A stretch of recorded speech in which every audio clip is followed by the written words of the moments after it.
जरूरी नहीं कि हर ऑपरेशन सिर्फ एक जवाब हो। कभी कभी वो एक साफ संकेत भी होता है। ऑपरेशन सिंदूर भी ऐसा ही एक सिग्नल है। एक मैसेज जो न सिर्फ पाकिस्तान को बल्कि पूरी दुनिया को साफ तौर पर बता रहा है कि अब इंडिया सिर्फ पैसिव नहीं रहेगा। इस बार एलओसी के पास जो कुछ हुआ वो आम नहीं था।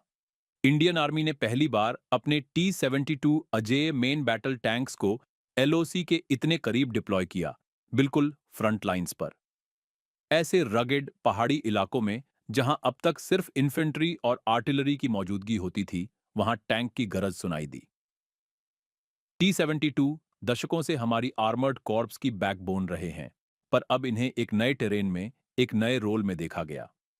इमेजिन कीजिए, दुर्गम चट्टानों और संकरे रास्तों के बीच एक फुली आर्मर्ड टैंक स्टेल्थ में मूव कर रहा है, रेडी टू स्ट्राइक।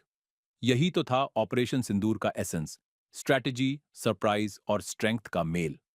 इस पूरे ऑपरेशन की स्ट्रैटेजी थी high precision offensive strikes. Pakistan की तरफ से लगातार सीज फायर वायलेशंस और इन्फिल्ट्रेशन अटेम्प्ट्स होते रहे हैं, लेकिन इस बार इंडिया ने सिर्फ जवाब नहीं दिया, प्रोएक्टिव स्टांस लिया।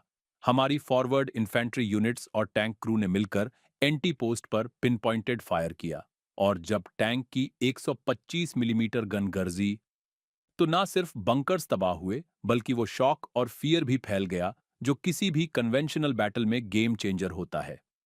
एलओसी जैसे हाई एल्टीट्यूड और डिफिकल्ट टेरेन में टैंक्स भेजना अपने आप में एक टैक्टिकल ब्रेक थ्रू था, लेकिन आर्मी ने इस चैलेंज को एक्सेप्ट किया। Night time movement strategies, terrain adapted logistics और प्रिसाइज कोऑर्डिनेशन के जरिए टैंक्स को डिस्क्रीटली फॉरवर्ड किया गया। नो नॉइज, नो सिग्नल्स, सिर्फ एक्शन। इस ऑपरेशन के पीछे एक इनविजिबल बट पावरफुल फोर्स भी थी, real time intelligence, drone surveillance और मॉडर्न कम्युनिकेशन टूल्स। इससे न सिर्फ एनिमी पोजीशंस को एक्यूरेटली आइडेंटिफाई किया गया, बल्कि टैंक फायर को सर्जिकल स्ट्राइक जैसी प्रिसीजन भी मिली। टैंक क्रूज को भी इक्विप किया गया था, night vision systems, upgraded fire control tech और इंप्रूव्ड लिथैलिटी गियर के साथ। यानी लेगेसी टैंक सिस्टम्स को मॉडर्न बैटलफील्ड के लिए अडेप्ट किया गया। ये सिर्फ एक डिप्लॉयमेंट नहीं था, बल्कि उससे कुछ ज्यादा था।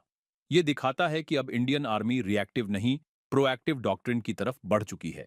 कन्वेंशनल प्लेटफॉर्म्स को मॉडर्न बनाया जा रहा है, और हाइब्रिड वॉरफेयर जोन्स में भी इंडियन फोर्सेस उतनी ही लीथल साबित हो रही हैं।